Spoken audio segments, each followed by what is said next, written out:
सर्वसामान्यांच्या हक्काचा आवाज जागर जनस्थान। अकोला जिल्ह्यात भारतीय स्वातंत्र्य दिन मोठ्या उत्साहात साजरा करण्यात आलाय। तर अकोला जिल्ह्याचे पालकमंत्री आकाश फुंडकर यांच्या हस्ते जिल्हाधिकारी कार्यालयात मुख्य शासकीय ध्वजारोहण करण्यात आले।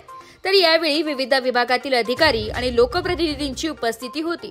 तर यावेळी पालकमंत्री आकाश फुंडकर यांनी अकोलेकरांना भारतीय स्वातंत्र्य दिनाच्या शुभेच्छा दिल्या आणि यावेळी जिल्ह्याच्या विकासाचा आढावा देखील यावेळी पालकमंत्र्यांनी आपल्या भाषणातून मांडला आहे।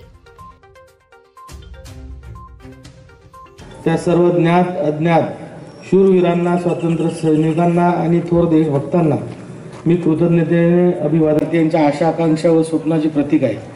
याच व्यापक दृष्टीशी जोडून महाराष्ट्राला 2047 पर्यंत आत्मनिर्भर, समृद्ध व्यापक उद्दिष्ट ठेवून शासनाकडून पावले उचलण्यात येत आहेत।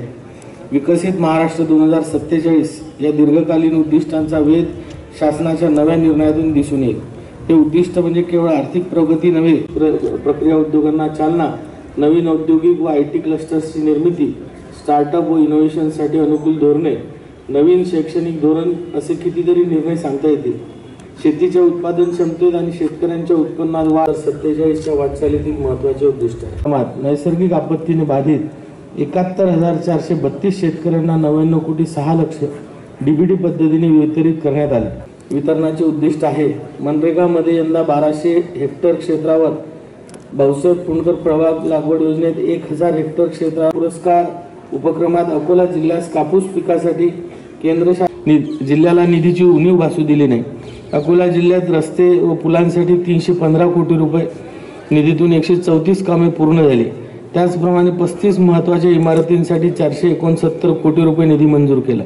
डॉक्टर बाबासाहेब आंबेडकर सामाजिक न्याय भवन मूर्तिजापूर येथे नवीन न्यायालयीन इमारत जागा मंजूर करण्यात आली असून बांधकामासाठी 16,61,920 रुपये निधीला मान्यता देण्यात आली आहे। जिल्ह्याचे आधुनिकीकरण हाती घेतले आहे। त्यासाठी 11,78,00,000 रुपये निधी उपलब्ध करून देण्यात आला आहे। याचप्रमाणे जिल्हा स्त्री रुग्णालय, उपजिल्हा ग्रामीण रुग्णालयांच्या बळकटीकरणासाठी 10,27,00,000 रुपये निधी दिला आहे। राष्ट्रीय गुणवत्ता आश्वासक कार्यक्रमात जिल्ह्यातील 5 प्राथमिक आरोग्य केंद्रांची नॅशनल असेसमेंट मध्ये निवड।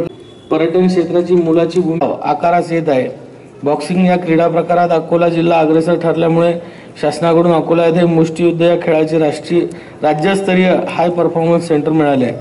महसूल विभागाच्या सर्व कार्यालयात ई-ऑफिस कार्यान्वित करण्यासाठी महत्त्वाचं पाऊल अकोला जिल्हा प्रशासनाने उचललं आहे। कामकाजात गतिमानता आहे। नैसर्गिक वाळूला पर्याय म्हणून एमसँड युनिटच्या उभारणीसाठी प्रयत्न होत आहेत। असे अनेक नवे निर्णय भविष्यातील प्रगतीचा मानदंड घेतले आहेत। गावागावांमध्ये विकासाची निकोप स्पर्धा निर्माण करणे, सुशासन प्रस्थापित करणे, गावाला आत्मनिर्भर करणे हा त्याचा हेतू आहे। जिल्ह्यातील नागरिकांना अभियानात सहभागी व्हावे, विकास करूया। जय हिंद, जय महाराष्ट्र। जागर जनस्थान करिता ब्युरो चीफ प्रतीक कुरेकर, अकोला।